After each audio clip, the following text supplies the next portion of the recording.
You're listening to Scribble Talk, a podcast for bid and proposal professionals. My name is Bhaskar Sundram, and with my co-host, Ashley Kays, we will be sitting down with our industry veterans to share their stories, discuss their career, and learn how to make an impact in the industry.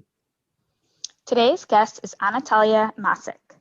Anatalia, CP APMP, has over 17 years of experience as a writer and editor and over 12 years of experience in proposal development. A member of APMP's International 40 Under 40 class of 2020, she is recognized for the impact she has made through her promotion of repeatable and realistic proposal processes. She's excited to join the APMP International Board of Directors and will bring lessons learned from over a decade of impact on the processes, quality, and efficiency of bid and proposal responses. Currently, as the Bid and Proposal Director for the Security, Detection, and Automation Organization within Leidos, she is working to establish processes, templates, and procedures that align with the corporate standards and expectations established by Leidos. Previously, as a director at Pyramid Systems, she built the processes, templates, and proposal team, all while leading proposal responses for the company. While at eGlobalTech, she refined existing processes, improved templates for repeatable use, and managed a team of proposal managers while responding to 50 to 80 proposals annually. Through her over 12 years of experience as a proposal professional, Anatalia has believed in shared her enthusiasm for the rigor of the process, continual improvement, and effective flexibility. Welcome, Anatalia, to Scribble Talk. Great to have you with us. Thank you. It's great to be joining you this morning. So, Anatalia, we'd love to start in the beginnings. We're curious, where were you born? Where did you grow up, and where did you go to school? Okay, that's usually a fairly long question answer as far as where I grew up. I was born on a Navy base in Patuxent River, Maryland. And I think when I was about 4 years old, my dad decided to leave the Navy. And so we moved to New York City, where we lived in a number of different boroughs for about 10 years. And then when I was in my early teens, my parents decided to move us to northeastern Pennsylvania, which, if you've never been there, it is quite different from New York City.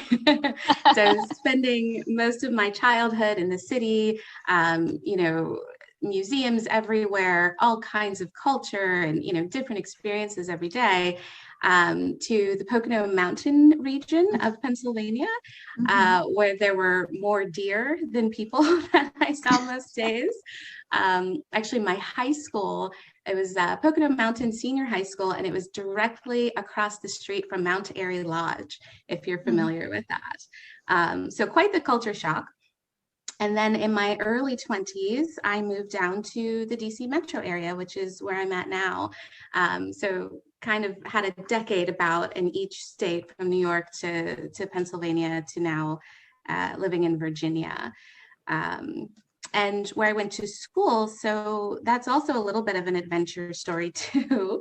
High school was Pocono Mountains, and then I did go to Elmira College after high school, for about a year.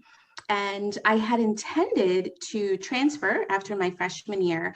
And then sort of life happened. Our family had a fire. We lost our whole home, everything. And so got it got a little waylaid going back to school. I ended up starting massage therapy classes, and I became a certified massage therapist. And then, everything sort of wound its way around. Eventually, when I ended up in Virginia, I decided to go back to school in my mid-20s. And I spent a year at Trinity University in DC. And then I think it was when I finally started getting into completely dedicated to proposals full time. The workload was so much that I couldn't keep up with my full-time day job and going to school at nights. So I ended up leaving Trinity after about a year and a half, actually. And so here I am now, about 5 or so years later, and I actually still don't have a degree in my mid to late 30s. Oh my goodness. So you mentioned you were trying to go to school while doing proposals full-time. When did you actually enter the proposal field? You said you started out kind of in massage therapy. I did. So yeah, isn't that funny? I was a massage therapist for about 5 years, and it wasn't a full-time job. So at the same time, I was doing temp jobs, which were mostly office administrative type roles. I was an assistant at a legal office at Penske, actually, one of their warehouses in Pennsylvania. I was the administrative assistant as well as an HR specialist. But that, those were all temp jobs. Eventually, I found a permanent full-time job with MWH Global in their local Pennsylvania office, where it was a project office. So the project that they were working on was ending in about 2 years, and they hired me so that I could take the records from this about 10-year program and digitize everything. And this was in 2007. So when the project started, it was, the late 90s and nothing was really digital. So from CAD drawings, engineering specs, like thousands and thousands of documents, I was hired to digitize everything, as well as be the office manager and administrative assistant. And as I was there, I got more and more responsibilities. But once I think it was the last year of the project, they were looking at, okay, what are we going to do next? And the oil and gas industry around that time was really picking up in northeastern Pennsylvania. And so being an environmental engineering company, my boss at the time thought, this would be a good opportunity for us to get into that industry and work with the fracking. So cleaning the water that comes out when, oil companies are drilling for oil and natural gases. There's a lot of water displacement. So the idea was that our company could help with that. So to do that, my boss started developing a bunch of unsolicited proposals for the oil and gas industry. And she had known that I did some freelance editing and writing as well. So that's while I was a massage therapist, I was also freelancing, writing and editing has always been my passion. I'm much better at editing than I am at writing. Apparently correcting other people's mistakes is like my forte. So she asked me to review the proposals that she was writing, and I started doing that.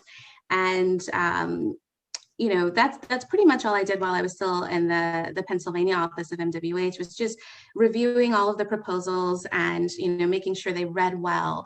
I knew nothing about proposal anything, compliance and granted, these were unsolicited, so there wasn't any compliance requirements, but even still, just how to make an impactful proposal. I only knew at that time how to make good sentences.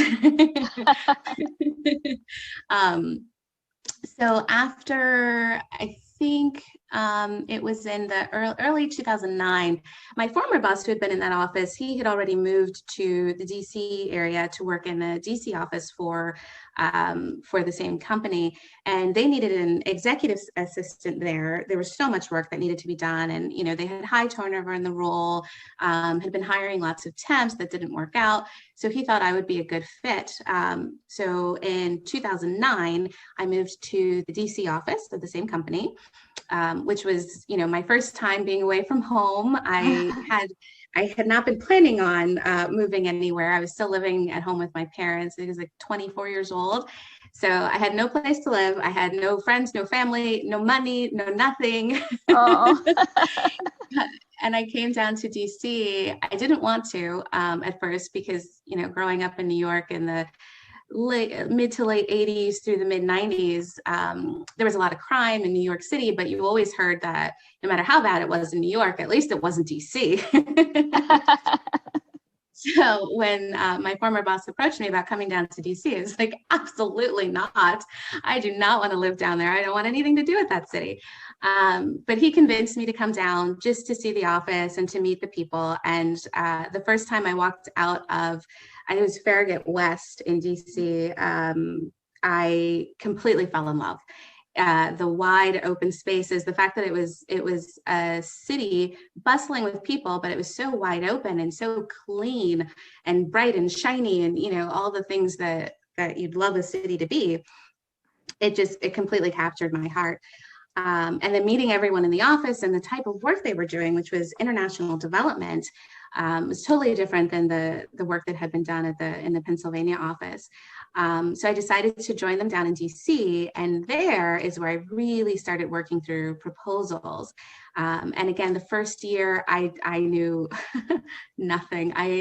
So many roles were thrust upon me that I knew nothing about, from supporting contracts and financing, processing vendor invoices. I mean, you name it. As the office manager and executive assistant in that office, there were so many different roles and responsibilities. And one of them was proposals, helping support with reviewing the proposals and then eventually packaging and producing the proposals. I was just kind of doing things that made sense to me as far as proposals went, without actually understanding the basics. And it wasn't until 2010 I had a new boss, and we sat down and talked about, she kind of asked me the question, well, what do you want to do when you grow up? And I still don't have an answer to that. But at the time, what I told her was I really like this proposal aspect, because, she recognized I've been doing so many different things, and that's not always the best for a person, especially young in their career, to be able to grow and develop their career in one direction is usually more preferable. So we focused in on proposals, and so she was highly instrumental into getting me into this career area. Because she's like, okay, you need to look at compliance. I have a consultant I've worked with, and she brought her in, and we spent about a week just working through compliance. I built the full compliance workbook that I ended up I still use it to this day. Over the last decade or so, I've added to it, I've revised it, but it's the same basic workbook that I started with all those years ago. I'm still using today, 10 years later. I found APMP at that time. It was like 2010. I think I became officially a member in 2011, maybe. But yeah, I learned so much. It was like the veil was lifted, and there were so many different things that I had been doing wrong. And I didn't even know it. And so that's really, in 2010 is when I really just solely focused on proposal development. And my title was changed to Marketing and Business Development Specialist. Oh my goodness. Wow. So what an interesting entry into the field, and you've just kind of grown from there. Can you walk us through the different proposal roles that you've held since that point? Yeah, so I think it was in 2013, the MWH office started to change a little bit, and they were downsizing. And so I was offered to consider roles that they had either in Colorado with the corporate proposal department, or in, I think it was Texas with the federal team, to work with either of those groups. And I didn't really want to be in Colorado or Texas at that time. So I started looking for another job, and I found eGlobalTech. Or rather, I think they found me. And that was a role where I was strictly going to be focused on proposal development. And so I joined as a proposal specialist. And it's, I think if you've worked in the proposal industry for a while, you know that there can be a lot of turnover, especially at small businesses and proposal departments. So I joined the company on one day, and I think it was like the next day I found out the boss who had hired me had just given her 2 weeks notice. And so she was going to be gone in 2 weeks. No. Yeah. And so at that point, apparently, I became the most senior person in the proposal team, is how it was shared with me. And there was a team of quite a few people, but yeah, everyone had different levels of experience. And so once the manager left and her deputy was actually transitioning to work on projects, she no longer wanted to be in proposals. So that left me and I think 2 other proposal staff. And we just put our heads down and, focused on getting proposals out the door. And at that time, eGlobalTech, I think, was either still an 8A or had just come out of being an 8A. So the volume of proposals was significant. And I think we went without a boss for a couple of months before someone else was hired. They didn't work out. We were without a boss again. They hired someone else. I think that person stayed around for about a year, but it wasn't the best fit. And so I think the entire proposal team, it's kind of a funny story. The entire proposal team at that point, we all decided that we were going to resign because there had just been so many frustrations and, difficulties, and there was never consistent leadership in our department. So I went and I talked to the CEO at the time, who I had a good relationship with, and I really, she's one of the best role models that I've ever had. And I told her, I've decided to leave. And her answer was no. I was like, wait, what do you can't say no. I'm resigning. I took another offer. I'm going to leave. And she's like, no, you're not. I'd actually been made an offer at AOC Key Solutions, which I had accepted. And I ended up having to call them and say, you know what, I'm sorry, I'm going to have to take back my acceptance of the offer, because at that point, the CEO at eGlobalTech offered me the manager position. So at that point I was promoted, and now my team, who had already decided to leave with me. Now I had to manage and, try to convince them, hey, maybe don't do that. Maybe stay now. Which some of them did for, I think the longest was about a month, but for most of them, they had already been down that path of, interviewing and getting job offers and things like that. So I had to build a new team. Almost within about a month of becoming the manager of the team, I had to build a new team. And so I did that.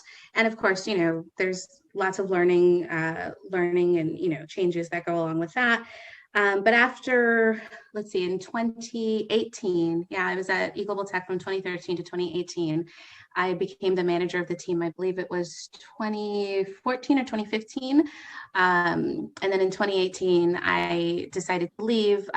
The CEO who I had worked with and had been very close to, she passed away in December 2017. And that was really difficult for me and a lot of other people at the company. She was a vibrant, beautiful, amazing person who, just inspired everyone who worked with her. And so staying at the company, it became too difficult emotionally for me.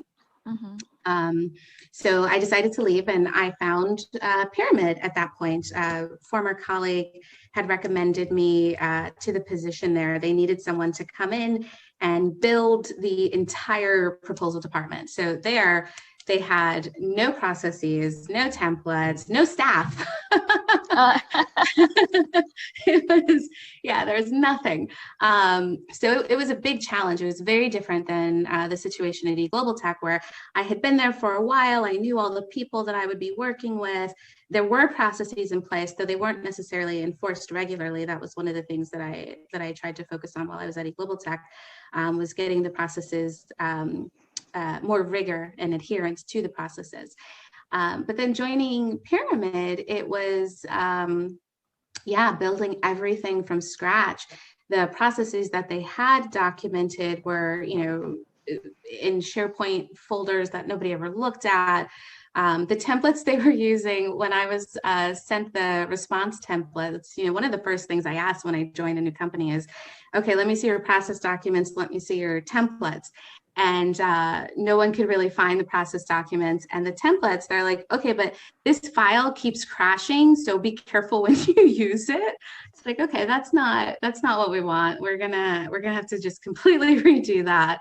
And then there was only one junior graphic designer as a member of the team, and he was already on a performance improvement plan at the time too. So, it was not all set up for me. But I spent time, getting to know all of the stakeholders and contracts and finance on the project side, corporate functions, everyone who would be involved through the proposal process. I got to know them. I figured out what their hot buttons were, what were the issues, the biggest issues that they were having. And so with that, I built a process that was, based on the Shipley method, right? But highly tailored to the company and their specific needs and their specific goals. So I laid that out. I built all of the new templates. I hired all of the whole team, proposal manager, coordinator, graphic designer, and writer. And then also all while responding to proposals, because for quite a few months, I was the only one in the department. So I was, pulling together content and, leading the proposals and, trying to do compliance checks on my own proposals, which is not ideal in any way. But yeah, so I spent the first year that I was there, building everything out, getting the team in place and training everyone. So each month over the course of 2019, I went from program team to program team to, introduce myself, here I am, and then walk through, this is what the process is going to look like. And then this year, with the team in place, everybody trained and, sort of having a flow and a method and things going really smoothly, as well as getting really good feedback from our clients on our proposals. The quality of our proposals we started to hear had really increased and improved, because some of the clients at Pyramid they've had for many, many years. And they saw the quality, before I joined versus, through the last couple of years, how those proposals have improved in not just like look and feel, but also the quality of the content that's being developed. So that was a huge milestone. But I think around the beginning of the year, I started to realize, I had implemented a lot of agile practices within the proposal team. And if you are familiar with Agile, the actual Agile project management framework, there really isn't a role for a manager in that sort of framework and those methodologies. And if you are a manager in that situation, the idea is to make yourself obsolete, which is essentially what I did. I managed to create a team that could completely function without me. And, they're superstars over there. I'm so proud of all of them and the work that they're doing and what I know they're going to achieve in the future. But yeah, I became completely unnecessary. And, aside from the director leadership role that I was playing, I needed another challenge, and I didn't have that while I was still there. And so I started looking at what could be the next challenge for me. And that's when I saw Leidos had a job opening, and it, met all of their qualifications and requirements, met all of my experience, and it seemed like it would be a good fit. And luckily they agreed. So a couple months ago, actually, November 2nd, I joined Leidos as the director, bid and proposal director for their security detection and automation group, where it's pretty similar in some ways to both Pyramid and eGlobalTech, where Leidos has been a company for so long, and they have very, structured processes, and there's a lot of rigor around those processes. But if you're familiar, they acquired L3Harris earlier this year. So taking that group, that's the SD&A group, and sort of getting them to rally around the Leidos processes, but also because the SD&A work and client type is so different than the traditional Leidos clients, trying to make processes that also work to keep the business going, right? We don't want process to ever hamper actual, business, being able to actually conduct business. So right now I'm in the process of, marrying those two together. Not necessarily building a team. There are staff in place, but we need to sort of grow the team with additional roles that are necessary to keep up with the workload that's there.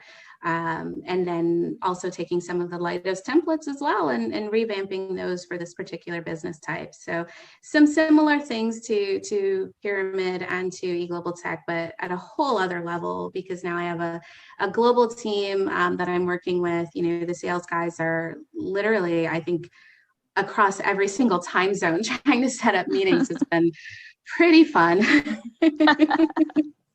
But yeah, I think that's sort of those are all of the roles I've had so far. Oh my goodness. Wow. In a relatively short career timeline, you've accomplished so much. It's amazing just hearing about it. We're going to dig a little bit now into APMP. You mentioned you thought you joined probably around 2011. Can you tell us a little bit about your experiences with APMP and how you've kind of evolved within the organization? Yeah, absolutely.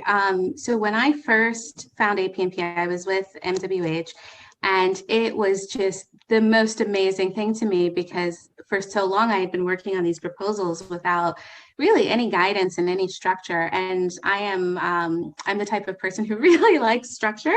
I don't know if any of you have taken the Myers-Briggs personality assessment or not. But mine is, I'm an ISTJ, which is, a complete rule follower. So if there's a rule in place, I am going to follow it. And you can tell by my career path that, I'm all about the rules. So when I found APMP, I found that structure that had been missing, because I knew, we've been putting out proposals and, some of them had been successful, but it all felt so chaotic and complicated. And, I always, there has to be a better way. There has to be, a way that we're not just reinventing the wheel every time, that, things can go a lot smoother. And so finding APMP, finding all of the resources they had in their the book of knowledge, right? That was one of the most amazing things to me. I think at one point I downloaded almost every document they had. And I still reference it, whenever I have to come up with a new process or put together a new training deck. I look at APMP first to see, okay, what do they say? And I'll take snippets. I usually end up, tailoring everything, because every company is different, every client type is different. So not everything is, exactly what I need.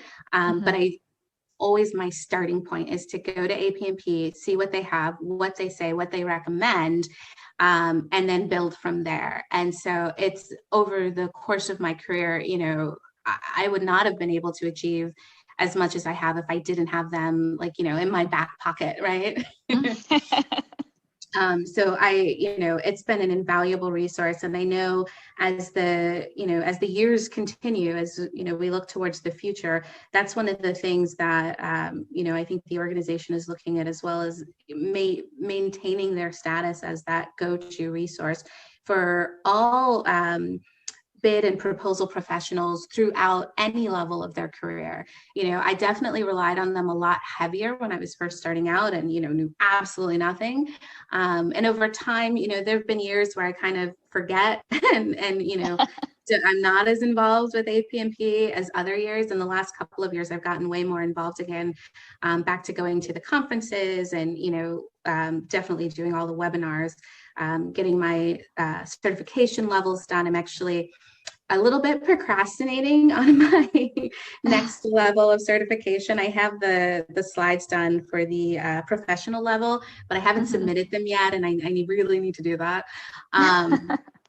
But yeah, going through all of that, and it's definitely one of the things that I really appreciate about APMP is, number one, the resources that they have, but number two, the credibility that it lends to my my profession. So when I first started, no one who I worked with knew what APMP really was. They didn't really, comprehend what that meant, and maybe neither did I at the time either. But over the last decade or so, I definitely see more and more recognition, more and more job requisitions that actually mention APMP certification and membership for the candidates that they're looking at.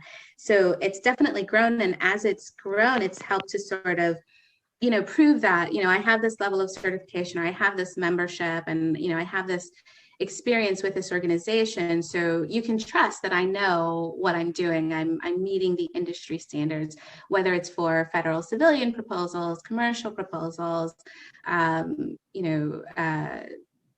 across almost every single industry. I've met so many members from, construction, IT, of course, is really prevalent here in the Northern Virginia area. But you name an industry and there's, an APMP member who is in that industry. And so getting to connect with all of those people and, really learn and broaden my experiences and networks has also been an amazing feature of the organization.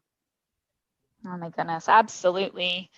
You've hit all the high notes of kind of what APMP means and how they're growing and, helping us to grow as, a proposal professionals. It's quite amazing. You've also been recognized for APMP's International 40 Under 40 Class of 2020.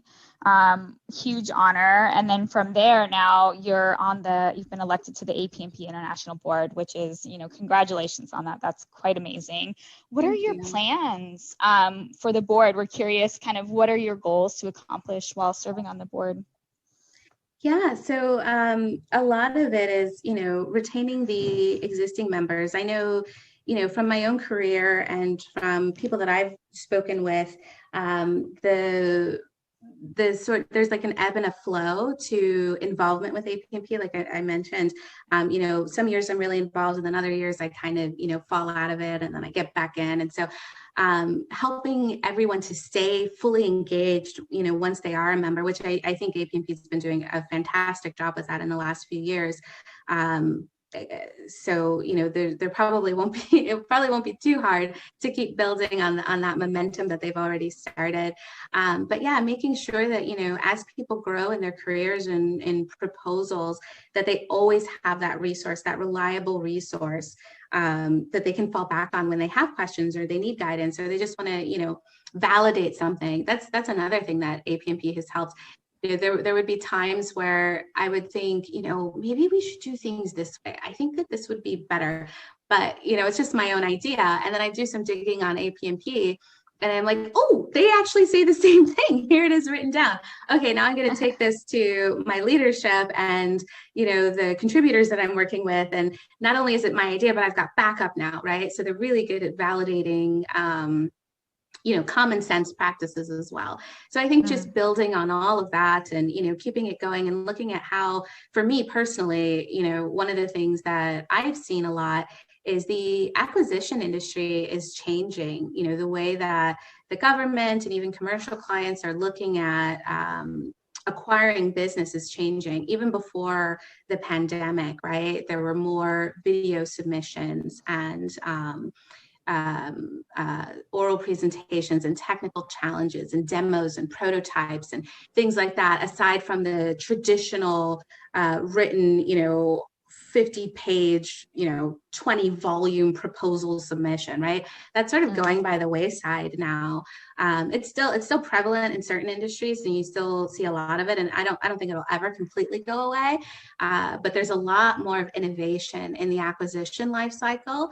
And so on the BD and sales and proposal side, we also need to match that, all of those changes and that innovation that's coming on our own side. And so looking at what can we do differently there, agile proposal management is something that keeps popping up, and I see a lot of people talking about it, and it's something that I have been able to implement, and I'm looking at, other ways to do that as well. But that's not, the only option either, because there are just so many different ways that things are changing and so many things to consider and look at. When you're doing a video submission, what's the role for the proposal manager in a video submission? What about the writers or proposal coordinator? Like, how do those translate? Even oral presentations, I find so many proposal managers are like, oh no, I can't do the orals. I'm not an orals coach. And it's like, but aren't you though? Couldn't you? I don't think we always realize where we could fit in. Sometimes we put ourselves in boxes. Sometimes other people put us and boxes. So, breaking through all of that, breaking through all of those lines and boundaries, and, looking at what the future has and how we can address our careers and align our careers and our capabilities so that no matter what is thrown at us in the future, we can meet those challenges. So that's something that I'm really passionate about. Oh, that's so exciting and such a need in the industry, particularly as we see, proposals changing and the needs changing as we are professionals supporting these different types of acquisitions. Right. All right. So I'm going to ask you one kind of fun question before we head into our surprise rapid fire questions round with Bhaskar. Can you tell us 3 things that not many people know about you? Sure. Well, maybe not 3. Let me think. I'm such an open book. Most people know pretty much everything there is to know about me. But some of the things that I think they're most surprised about, first, the massage therapy history. Everyone's like, oh, can I get a back rub? No, no, you can't. But also early in my career, I was an Avon lady for a period of time. So actually, I don't think most people know that. So funny. I still love buying makeup. It's one of my most favorite things to do, although I definitely do not wear it anymore. But yeah, makeup and, hairstyling and all that was definitely something that I was obsessed with in my early 20s. And yeah, I was an Avon lady for about a year. I made it pretty successful as well. I had a team of about 12 recruits who also had recruits under them. So, with the Avon model, it's sort of like a pyramid. And I was working my way to build that pyramid, but I had too many jobs at the time. I was the massage therapist. I was, selling the Avon products. I think I was also working in like a retail store at the time. And then I got the job at MWH and it was like, oh man, I can't do all of this anymore. So I had to cut some things out. And then the last thing that I think most people are probably surprised to know, although maybe not once they get to know me, I don't know, is that I enjoy writing poetry. I've been writing since I was about a teenager. And so that's one of my most favorite things to do, and reading poetry as well. Poets like Charles Bukowski and Langston Hughes, Geoffrey Chaucer. I'm definitely a fan of Geoffrey Chaucer over William Shakespeare, which can be very controversial, but those are my feelings. Oh my goodness. Well, definitely something Bhaskar can delve into a little bit more. I love Chaucer's works and they're very cool. So lots to talk about there. Definitely. Ashley, thank you, Anatalia, for sharing. Anatalia, makeup tips. Let's start from there. I hardly do any makeup. Anatalia, what advice would you give me? I would stick with a natural look, choose a soft powdery foundation, a little bit of highlighter. I don't, it's funny, the makeup industry has changed so much. When I was an Avon lady, there wasn't the big contouring trend that there is now, where there's so many layers of makeup, which looks amazing, but I feel like it can't be great for your skin. So I like to keep it simple. Right. If I wear that makeup, do you think I'll get some weird look, or will I be okay? No, I think you'd be okay. Let me go and try that. And massage. What type of massage did you practice? Yeah, I was a certified Swedish massage therapist, so fairly traditional. Got you. I was guessing. How often do you think an individual should do a massage? Honestly, as often as possible. I mean, if I could, I would probably do it every single day. Right. Actually, when I was in school for massage therapy, I was getting massages every day. We would all work on each other and practice techniques, and that's the best I've ever felt. So yeah, but I know that's not practical. So I think at least once a month, if you can swing it, everyone should try at least once a month in the massage therapist's chair. Totally. Poetry. Do you remember the very first poem that you wrote? The very first. I remember some of the early ones, yes. But if this is going where I think it's going, I don't remember them in detail. You got me there. That's good. Was there a theme behind your poems, or do you talk about anything and everything, or do you have a subject that you really? Yeah, so it kind of ranges over, the years as I've grown up, so to speak. When I was a teenager and in my early 20s, they were very angsty, really solemn tones, and probably pretty depressing, actually. But then as I, got older and matured, once I met my husband, actually, there was about 2 years where I pretty much only wrote love poetry. So it definitely changes over time and my moods and sort of what I'm going through in my life at the time. Totally.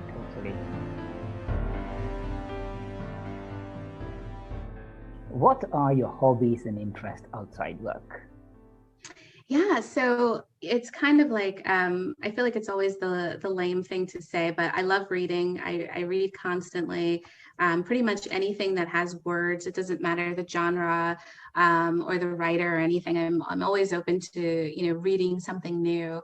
I think I was one of those kids who grew up and all my best friends were in books. So that's always been, my top favorite thing to do. And then lately, I've gotten into baking a lot, especially since my son was born. I have a 4.5-year-old little boy. And, one of the things that concerned me was looking at all of the different preservatives and other things in food. So I started thinking, like, if I could bake my own bread, that would probably be much healthier than buying it in the store. And so I started trying different recipes. I remember the first time that I baked a loaf of bread. It looked great, it smelled great, and it was completely raw in the center and inedible. So I've definitely been practicing and learning different methods and different styles of breads to bake. But baking has been a really big thing in our home. And it also helps me get through stressful situations, with proposals, especially. You put so much effort in, you work so hard to create this thing, this product, and you submit it. And it could be months, it could even be years in some cases before you find out the result of all of that hard work and that effort. And so the resolution of that process can take a very long time. And I found that with baking, it's like immediate gratification. I can put in all of my hard work. I, mix the ingredients. I do all of the stuff. I put in an effort and focus and attention to creating something. And then, it's only maybe a couple hours or, sometimes a day, depending on what it is you're making. But then it's there. You can see it, you can touch it, you can enjoy it in a really quick time frame. So that sort of helps me when I have like really stressful periods of time and, I'm trying to relax or soothe myself. Baking is one of the best things that I can do because I get that immediate satisfaction of something that I've created. So that's been really healing, especially this year with all of the, anxiety people have felt. It definitely helps to soothe. And then the other thing that I like to do and this is probably something that most people don't know about me either, is that I love crafts. I'm obsessed with art. I'm a bad artist though. If there's actually a poem and it goes along the lines of, let me see, If I Were a Painter, I think that might be even the title. If you Google that though, it'll come up, and it's about this poet who sees a painting of oranges and they look so real, and you could almost touch them and taste them, but unfortunately I'm just a writer, I can't do that. But of course the irony is that through the writing he's describing it in such a way that you can still taste and feel and smell all of the things. But that's always been a poem that really touches me because I definitely feel like I wish I could paint. I wish I could create art, and I'm just not that great at it. But I do like to do crafts. So building holiday wreaths is something that I do. Collages, I love to make collages and floral arrangements and other decorations around our home. I have a lot of fun doing those things. And maybe eventually one day I'll learn how to paint too. God, that's this is by far the most comprehensive hobbies and interests we have ever received in this podcast. I mean, like, I think if you come from the very first thing that you said to what you have done, I think, I don't know whether you sleep, but it's good. But it's good that you are keeping yourself occupied mentally and enjoying yourself there. So if I visit your home, what's that one favorite food that you are really good at cooking? Oh, so it depends on who you ask in my house. According to my husband, I'm really good at any sort of meat dish, especially pork. And then according to my son, he loves the box macaroni and cheese that I make. Nice. So it really depends. For myself, breakfast has always been a really big deal for me. And so I tend to go a little bit all out for our breakfast, especially, tomorrow is New Year's Day and, I don't have to work that day. So I'll probably spend most of the morning making a huge, outrageous breakfast. That's good. That's good. So one thing that you missed is you also practice yoga. Yes. Is it during baking or before baking, after baking, before reading, after reading? How do you plan it? It is one of the first things I do when I wake up.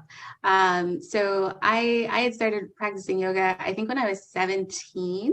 I had done a lot of reading about different religions and reading about Hinduism and yoga and how it can be like a meditative process. I started doing yoga at that age, and over the last almost 20 years now, I would fall in and out of that habit. But definitely being in quarantine, it's helped me to get back into some really good habits. And so every morning when I wake up, I do anywhere, it depends on how busy the day is and how agitated my 4-year-old is. I'll do anywhere from 10 minutes up to an hour, depending on how much time I have. And it really just helps me to stay focused and calm, and all of the body aches and pains that I feel if I'm not doing it completely go away. And also that meditative state that I can get into when I'm doing yoga, it's so soothing, and it brings a sense of peace that I'm able to carry with me throughout the day. Wow, that's totally nice. So do you need a specific music or anything for it to do yoga, or you just go flip around, do some, I don't know, I forgot all the names of yoga, Anatalia, but so do you listen to a music before or during yoga, or how do you structure your stuff? Yeah, so if I'm on my own, I usually don't. I prefer silence. If we are able to go somewhere, go for a trip near the ocean, that's probably my most favorite place to do yoga and meditate a little bit, hearing the waves sort of crashing in and out. But most of the time I prefer silence, or I'll follow along with one of the YouTube yoga instructors too, because if I'm doing it by myself, I tend to get really repetitive and not try new things. So I'll put on the yoga instructors and push myself in different ways that I probably wouldn't on my own. But yeah, so it depends on the situation. God, I cannot do anything myself. I always need to give that accountability to somebody else, which means my yoga teacher comes virtually on a Saturday morning and Monday or Tuesday morning to just say, Bhaskar, and they said, okay, I'm ready. Let's stretch. So yeah, that's how, and it's the same thing with my training as well. With the lockdown now in UK, the gyms are closed. Right. So I haven't turned up to the gym, but my trainer comes up online and says, now let's do 20 bungee jumps. Let's do this, let's do that. And I'm like, all right, let's get it done. So that's good. Let's officially enter the Nutters round. These are fast-paced. Don't think too much. In honor of Howard Nutt, it used to be the rapid random fire question round. So let's just begin. 10 questions or so. Fast, whatever comes in your mind. Yeah? Okay, sounds good. Perfect. Have you ever cried at a movie? Yes. I don't remember which, but I know that there are those that definitely make me cry, even in movie theaters sometimes. Totally. So if you write a book about yourself, an autobiography, what title would you give the book? Here She Is. Yes. Nice. That's perfect. So if your 4.5-year-old asked about Santa Claus, is it real? What would you say to him or her? Absolutely. Completely real. That's good. If you got to choose between 50 years of being incredibly happy or just live the normal life forever, what would you choose? Oh, I think 50 years of incredible happiness. Oh, nice. Do you have any nicknames? I do not. No? No. So people always call you Anatalia? Yes, that is correct. Oh, that's interesting. Okay, got you. So what's something you have that is of sentimental value? Oh, that's an interesting question. I don't have anything. I'm not actually a sentimental person, and my husband and I argue about that frequently. Really? He has many things that are sentimental to him, and I don't really have anything. Yeah, very much like our family. Yeah, Yeah. it's the same. Yeah, total. What's the naughtiest thing you have done in school? Oh, I used to get bored in school a lot, so I would do many naughty things when I was a kid. Once I brought in a book that it had some adult content that I was in the 5th grade and should not have been reading. How I got my hands on that book, I do not know, but I got in a lot of trouble. Oh, wow. That's good. It's good to Yeah. know about you, Anatalia. So, what trait do you like the most about yourself? I think my enthusiasm, no matter what the situation, I can always find the encouragement and help encourage others to get through it. What random stranger has had the biggest impact on your life? Oh, a random stranger. That's, I don't know if it's the biggest impact, but one thing that I think about frequently is once when we were living in Alexandria, there was a blind man who got off a bus at the wrong bus stop, and he was completely, disoriented. He didn't know where he was exactly and how to get to where he needed to go. And my son and I were walking down the street towards him. And at first it was, I didn't realize he was blind. I just saw a gentleman just sort of, looking from side to side and not really clear on where he was going. And he looked like he needed help. So I asked him, are you okay? And he explained the situation and where he was trying to get to. And so my son and I walked him a couple of blocks down the road to where he needed to be. And he was able to find his way home from there. And I do often think about that because there's so many times when so many of us are, lost and we don't know which way to go and how to get, what's that first step to take. We can feel really blocked about it and, not have a path forward. And so having someone to be there to see that and not pass judgment and not ignore it, but actually help and, put you on that right path can be so monumental in changing your life. And so I try to make sure, and I try to keep it at the front of my mind so that if I see somebody struggling, I can always think or remind myself that, maybe they just need that first step. And if I can help them with that first step, that can make all the difference to them. That's a very powerful story. Thank you for sharing that, Anatalia. 100% agree. If you could become invisible for a day, what would you do? Oh boy, probably rest. Totally, I agree with you totally on that. Yes. So who haven't you seen or talked to in a long time and you hope that they're doing okay? My family, actually. I haven't spoken to them in quite a long time, and I really hope that they're all doing well. They're still in Pennsylvania while we're down here in Virginia, so it's been a little difficult. What song do you sing along when you're alone, and what memory does it bring back? Oh boy. So I get songs stuck in my head constantly. And the last couple of nights, it's been a series of songs by Coldplay. And they've been reminding me, because like the song Yellow by Coldplay came out in 2000. And I remember being in high school. I think it was a sophomore or junior when I first heard that song, and the way that it made me feel, it just sort of like opened up my mind a little bit to, you know, what music could be like. Up until that point, I feel like I had been fairly sheltered in music, and so it just sort of opened my horizons. And the last couple of nights, it's been replaying in my head over and over, and I've been singing it out loud, much to the annoyance of my husband.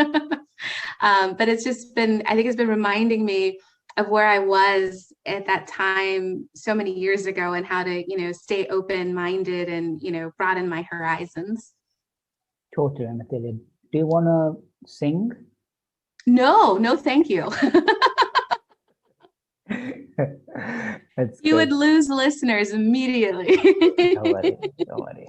I just thought I'll try. That's okay. Okay. So that's the rapid random fire nutters round done. Well done. Okay. So who are the people who have been the most influential in your life and career? Yeah, so the CEO I mentioned earlier of eGlobalTech, she made a huge impact on my life, my career, my goals even, because up until that point, I hadn't seen females in leadership positions who felt authentic. I think in a lot of situations for women in professional careers, especially in male-dominated industries, they kind of have to fall into certain categories. You know, you either, you know, completely remove all femininity from yourself and you're just focused on the job and that's it, and, you know, very hard-lined. Or, you know, I've seen other women in leadership roles in these, you know, companies who become sort of like the mom. They, you know, make sure everyone has a cup of coffee. They always take the meeting minutes. They're always, you know, taking care of everybody in the room, even though they're the boss. And that was always very strange to me. And then others who use their femininity to their advantage, right? And that also never felt very comfortable. But then when I met the CEO at eGlobalTech, you know, she was strong, she was feminine, but not overtly. She was herself. She was who she was, and unapologetic about it. And it was amazing to see her. And she was so smart, so incredibly smart, and again, not apologetic about being smart and decisive, and just all of the things that, you know, you want to be that I want to be when I grow up, right? So she had a huge impact. Just watching her walk into a room, command attention without, you know, without being false about herself or anything like that. It was really amazing. And then there are other people who've helped me, you know, along the way as well. The manager who convinced me to come down to DC, if he hadn't done that, if he hadn't convinced me to come down here, my career would have never amounted to what it has today. And so to him, I am eternally grateful for really pushing me out of my comfort zone. And that's what I learned there is, you know, whatever your preconceived notions are, you know, you can't hold on to those things, because the reality can be so different than what you think it's going to be, as long as you just try, you just take that step. You know, I always tell people who ask me, who are, you know, looking at changing careers or changing jobs or, you know, doing something different with their life, never be afraid to do something because you think you might fail. You might fail, you very well may, but you don't know how far you'll get before failing. And even if you fail, there's so much to learn from that failure. So don't just hold yourself back and never learn. And so those are the two people who I think have made the biggest impact for me in my life and my career. That's amazing. Thank you for sharing that, Anatalia. So, you know, you mentioned that we all knew we are in this COVID environment. What have you observed lately that reminded you that people are kind? Yeah, you know, my son actually is probably the kindest kindest person who I've ever known. He can strike up a conversation with any stranger. You know, pre-COVID, we'd go to the local coffee shop and we'd sit down, and if there was someone sitting next to us, he would just say, you know, "Good morning, how are you? How's your day going?" And you know, strike up a conversation and become best friends with someone who he doesn't even know. And it was always amazing to watch. But you know, now with COVID, he's not been able to really do that. We, you know, have to maintain our distance and, you know, keep separated from people. But he still has that inclination to show kindness and warmth to literally everyone he meets, walking down the street. And they don't always, you know, he waves hi to cars as we walk down the street. And of course, cars are driving fast and, you know, they don't always see him. And sometimes it really breaks his heart. But when they do, when people return that smile or that wave, you know, it really just, it lifts his spirit, and it just makes our whole day. 100%, Anatalia. In this age, you know, it's super important to just ask people, how are you? How was your day? You know, you don't need to ask anymore, but you know what, just the basic questions. I do miss, and I've seen this so many times, you know, I do miss, my dad used to call me every Sunday, and he always used to ask me the same question. How was your week? Did you eat? Did you sleep?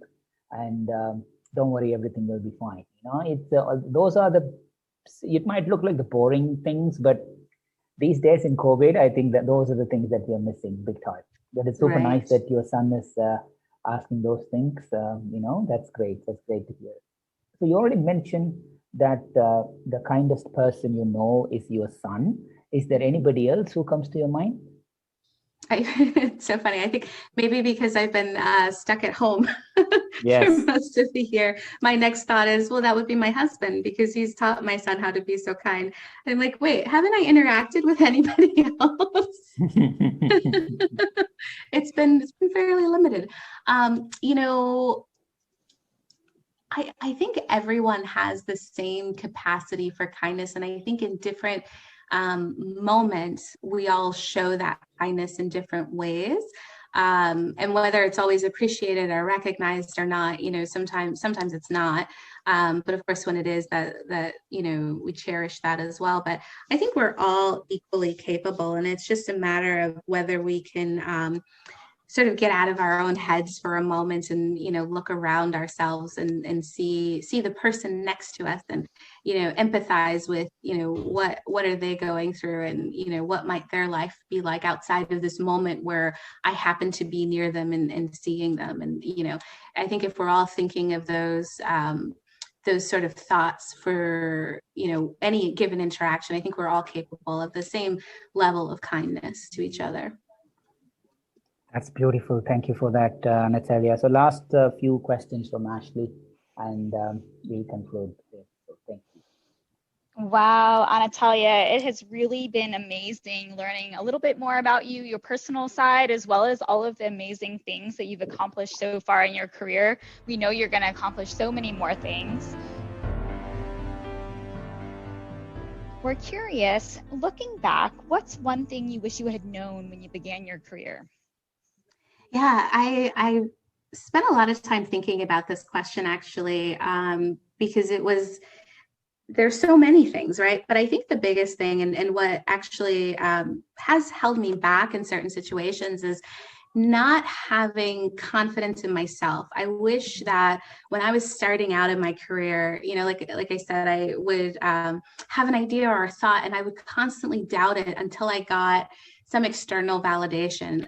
If I had been more confident in myself and trusted my instincts more, I would have been able to achieve more. I would have been able to make a bigger impact in certain situations than I did. But there were so many times where I kept quiet. I kept my thoughts and my ideas to myself because I wasn't sure that they were appropriate or valid or meaningful or impactful in some way. And I regret a lot of those situations looking back. If you know, I wish that someone would have come and told me like, hey, you should have confidence in yourself. There's no reason to doubt yourself. And I think for all of us, especially, young women as they're starting in their careers, trusting that they're in the room for a reason and it's okay to speak up. You're allowed to be heard. I think that's what I had been missing. Absolutely. And just knowing that if you are wrong, that's okay, right? So Right. Not being afraid. Yeah, absolutely. Great advice for those out there. So on a similar vein, what is the best piece of advice that you've received and who gave that to you? So when I was looking at leaving eGlobalTech and I had been interviewing at AOC Key Solutions, one of the owners, I had asked him, what would his advice be to me in my career? And it is actually, some of the best advice that I've received, and I share it frequently with people. And it's, make yourself indispensable, make yourself the go-to person for whatever is necessary, for your bosses, for your colleagues, and for me now as a manager for my team as well. I try to make sure that I support my team fully and give them everything that they need for their success, and know that they can rely on me, right? I want my team to be able to rely on me. I want my bosses to be able to rely on me and my colleagues. Over the summer, I gave a presentation at WBVE about a consultative approach to proposal development. And that was essentially all I was saying is if you make yourself indispensable to those around you, it will help build your career. And there's a lot, that goes into that. And I'm actually going to be writing some more articles about it, because, making sure that you have a strong foundation and understanding in what it is that you're doing, that's the best way to make yourself reliable to the people around you. But once they can depend on you, then they'll, sorry, I dropped something. Then they'll want to ask your opinion. They'll want your voice to be heard. And so, when I started out not having that confidence and not speaking up, as soon as I started to, and people saw, oh yeah, what you're saying makes sense, let's do that. The next time it was, instead of me having to find a way to speak up, I was being asked to speak up. And so that change was pretty pivotal. And it is about, becoming indispensable to the people that you're working with. Oh, wow. Absolutely. It's such a critical thing. And if you can become that person that people go to, you really do have that kind of stability in your career, whether you're at one company or another. It's really a transferable sort of thing. Right. Oh, wow. So Anatalia, you have accomplished so much, achieved so many things, established processes in organizations and created so many improvements. We're curious, what's next for you? What are you looking forward to in the future? Yeah, so right now I am focused on building up the structure and the team and the processes for the security detection and automation group at Leidos. And really seeing that, come to fruition. There's a lot of work and a lot of planning and building of things that I'm working through in the next few months. And so I'm looking forward to seeing in the next year or so how that all comes to fruition. And then once I've done that, where can I take it? What's the next level to build on top of the foundation that we're going to create in 2021? And then, working through with the APMP International Board of Directors, I'm really looking forward to helping to make a huge impact in the industry with, all of the different proposal and, BD professionals that are out there. I think especially, being so separated from everybody this last year, it makes you realize how much you value those connections with people, not just, personal family connections, but also professional networks and communities and things like that. So helping to create and, or not create because it's already created, but helping to solidify and keep it going, that strong community in this industry, I think is something I'm really looking forward to as well, being a part of something so meaningful to so many people. Oh my goodness, so many exciting things for you on the horizon. We're excited to see what you do, both within your career and within APMP, the organization as a whole. Anatalia, is there anything that you had hoped to share with the community today that we didn't touch upon on the podcast so far? I don't think so. You guys asked really great questions, and I tend to talk way too much, especially if it's about myself. So I think all of the topics that I wanted to talk about, I think we've gone through. Oh my gosh. Well, Anatalia, it really has been a pleasure to have you with us today. Thank you so much for your time. It has been a privilege to have you with us here at Scribble Talk. We wish you all the good health and happiness. Please do continue to inspire your colleagues around you and your family and everyone else. Stay safe, stay healthy, stay sane.